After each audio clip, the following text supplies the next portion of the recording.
Welcome back.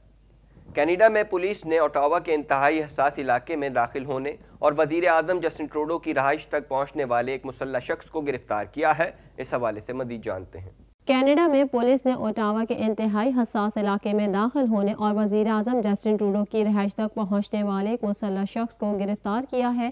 Police نے اپنے Twitter account پر بتایا کہ ایک مسلح شخص کمپاؤنڈ میں داخل ہونے میں کامیاب ہوا۔ پولیس کے مطابق ایک شخص کی 16 ڈرائیو تک پہنچنے کی اطلاع پر اہلکار وہاں پہنچے اور مسلح شخص کو حراست میں لیا۔ میڈیا رپورٹس کے مطابق مذکورہ شخص مینیٹوبا سے آیا تھا اور اس کے پاس ایک لانگ گن تھی، جبکہ ایک تحریر بھی ملی ہے۔ پولیس کا کہنا تھا کہ اس شخص کو بغیر کسی مزاحمت کے گرفتار کر لیا گیا اور اب وہ حراست میں ہے اور اس سے تفتیش کی جا رہی ہے۔ کینیڈا کی پولیس نے اعلان کیا کہ رائڈو ہال میں صورتحال قابو میں ہے اور محفوظ ہے۔ پولیس نے سیکیورٹی واقعے کی نوعیت کی وضاحت نہیں کی۔ واضح ہے کہ رائڈو کے علاقے میں گورنر جنرل کی سرکاری رہائش کا واقعہ ہے، جبکہ وزیر اعظم جسٹن ٹروڈو بھی اپنے اہل خانہ کے ہمراہ یہیں رہتے ہیں۔ وزیر اعظم آفس کی جانب سے جاری بیان میں کہا گیا ہے کہ وزیر اعظم اور ان کے اہل خانہ گزشتہ شب رائڈو ہال میں واقع اپنے گھر میں نہیں تھے، جبکہ پولیس حکام کا کہنا ہے کہ گورنر جنرل بھی اپنی سرکاری رہائش گاہ پر موجود نہیں تھی۔ کیوبیک میں ایک مسجد پر انتہا پسند کی طرف سے 3.5 برس قبل کیے گئے ایک خون ریز حملے کے سلسلے میں ایک مقتول شہری سمیت 5 بہادروں کے لیے قومی اعزازات کا اعلان کیا گیا ہے۔ مزید جانتے ہیں اس رپورٹ میں۔ کیوبیک میں مسجد حملہ روکنے والے 5 بہادروں کے لیے قومی اعزازات کا اعلان کیا گیا ہے۔ کینیڈین صوبے کیوبیک میں مسلمانوں کی ایک مسجد پر دائیں بازو کے ایک انتہا پسند کی طرف سے 3.5 برس قبل کیے گئے ایک خون ریز حملے کے سلسلے میں ایک مقتول شہری سمیت 5 بہادروں کے لیے قومی اعزازات کا اعلان کر دیا گیا ہے۔ یہ حملہ 29 جنوری 2017 کے روز کینیڈا کے صوبے کیوبیک کے شہر کیوبیک سٹی میں کیا گیا تھا۔ اس حملے میں مجموعی طور پر 6 افراد شہید اور کئی دیگر زخمی ہو گئے تھے۔ حملہ آور کے ہاتھوں مارے جانے والے افراد میں سے عزاء الدین سفیان نامی ایک مسلمان ایسا بھی تھا جس نے سب سے پہلے آگے بڑھ کر حملہ آور پر قابو پانے کی کوشش کی تو حملہ آور نے اسے گولی مار دی تھی۔ عزاء الدین سفیان کو بعد از مرگ ستارہ ہمت دیا جائے گا۔ وصول کنندگان یا ان کے لواحقین کو یہ ایوارڈ گورنر جنرل ہی ذاتی طور پر پیش کریں گی۔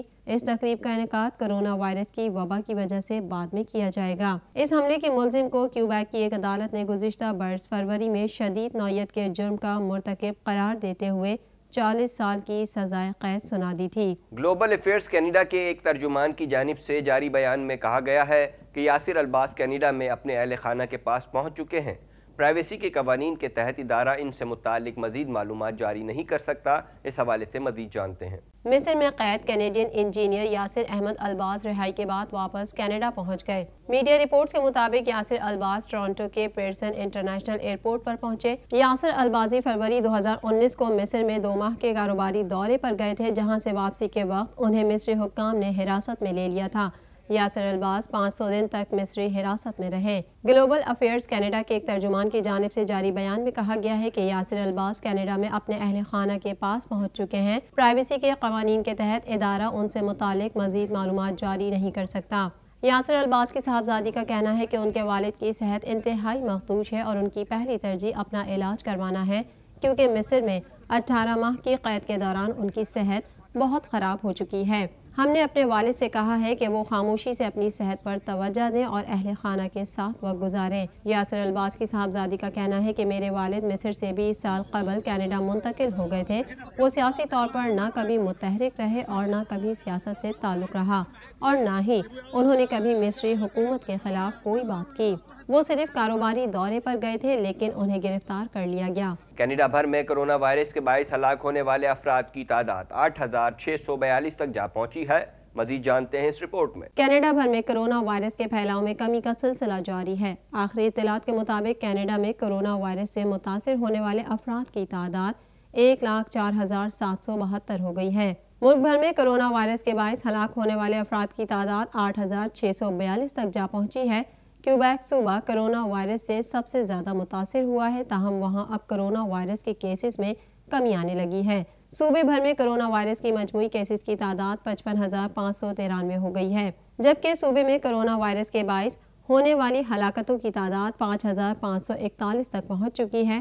ontario میں کرونا وائرس سے 35,370 افراد متاثر ہوئے ہیں، جبکہ ہلاک ہونے والے افراد کی تعداد 2,680 ہے۔ گزشتہ 3 ہفتوں سے ontario کے اکثر علاقے معمولات زندگی کی بحالی کے دوسرے مرحلے میں داخل ہو چکے ہیں، جس کے تحت کئی کاروبار کھولنے کی اجازت دی گئی ہے، جبکہ محدود اجتماعات کی بھی اجازت دی گئی ہے۔ وزیر صحت کرسٹن ایلٹ کا کہنا ہے کہ مجھے امید ہے کہ ہم جتنا جلد ممکن ہو سکے معمولات زندگی کی بحالی کے تیسرے مرحلے میں داخل ہو جائیں گے۔ البرٹا میں 8,200 افراد کورونا وائرس سے متاثر ہوئے ہیں، جبکہ 155 افراد کورونا وائرس کے باعث ہلاک ہو چکے ہیں۔ برٹش کولمبیا میں 2940 افراد میں کورونا وائرس کی تصدیق ہوئی ہے، جبکہ صوبے میں کورونا وائرس سے ہونے والی ہلاکتوں کی تعداد 177 ہے۔ فرانس کے وزیر اعظم ایڈورڈ فلپ نے حکومت سے استعفیٰ دینے کا اعلان کر دیا۔ وزیر اعظم ایڈورڈ فلپ اپنی بطور میئر نشست کو برقرار رکھیں گے۔ اس حوالے سے مزید جانتے ہیں۔ فرانس کے وزیر اعظم ایڈورڈ فلپ نے حکومت سے استعفیٰ دینے کا اعلان کر دیا۔ وزیر اعظم ایڈورڈ فلپ اپنی بطور میئر نشست کو برقرار رکھیں گے،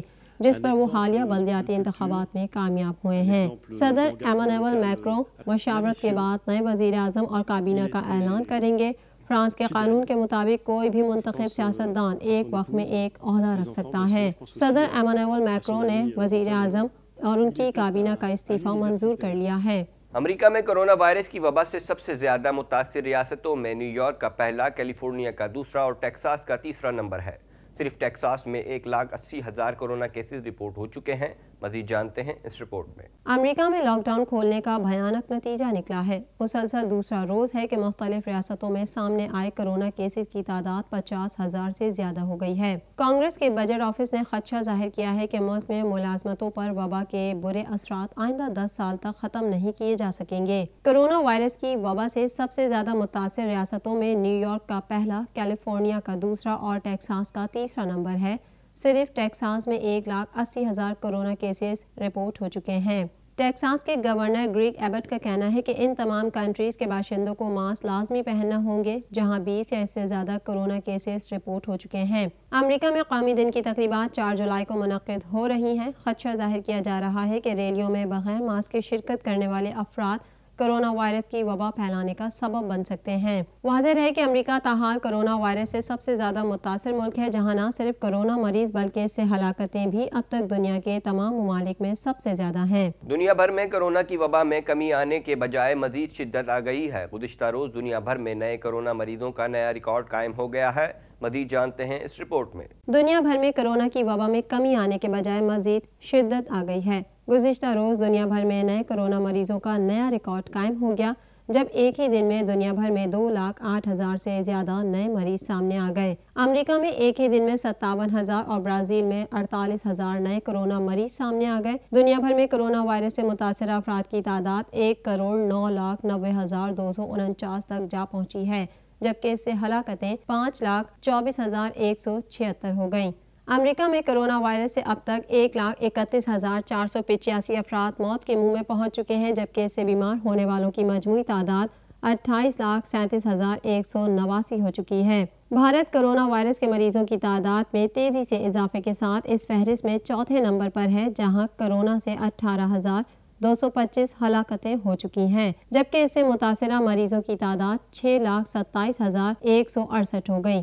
ایران میں کورونا وائرس سے مرنے والوں کی کل تعداد 11,106 ہو گئی، جبکہ کورونا کے کل کیسز 2,32,863 ہو گئے۔ سعودی عرب میں کورونا وائرس سے اب تک کل اموات 1,752 رپورٹ ہوئی ہیں، جبکہ مملکت میں اس کے مریضوں کی تعداد 1,97,608 تک جا پہنچی ہے۔ شمالی میانمار میں قیمتی پتھروں کی کان میں لینڈ سلائیڈنگ کے نتیجے میں 160 سے زائد افراد ہلاک اور درجنوں زخمی ہو گئے۔ مزید جانتے ہیں اس رپورٹ میں۔ شمالی میانمار میں قیمتی پتھروں کی کان میں لینڈ سلائیڈنگ کے نتیجے میں 160 سے زائد افراد ہلاک اور درجنوں زخمی ہو گئے۔ بین الاقوامی میڈیا رپورٹس کے مطابق ریاست کا چین میں قیمتی پتھروں سے بھرے علاقے میں کان کنی جاری تھی کہ اس دوران شدید بارشوں کے باعث لینڈ سلائیڈنگ ہوئی اور کان میں کام کرنے والے درجنوں افراد اس کی زد میں آ گئے۔ حکام نے صنعت میں پیش آنے والے واقعات میں سے اسے بدترین واقعہ قرار دیتے ہوئے 160 افراد کے ہلاک ہونے کی تصدیق کی ہے اور بتایا ہے کہ 50 سے زائد افراد زخمی بھی ہیں۔ فائر سروس ڈپارٹمنٹ کا کہنا ہے کہ اب تک 162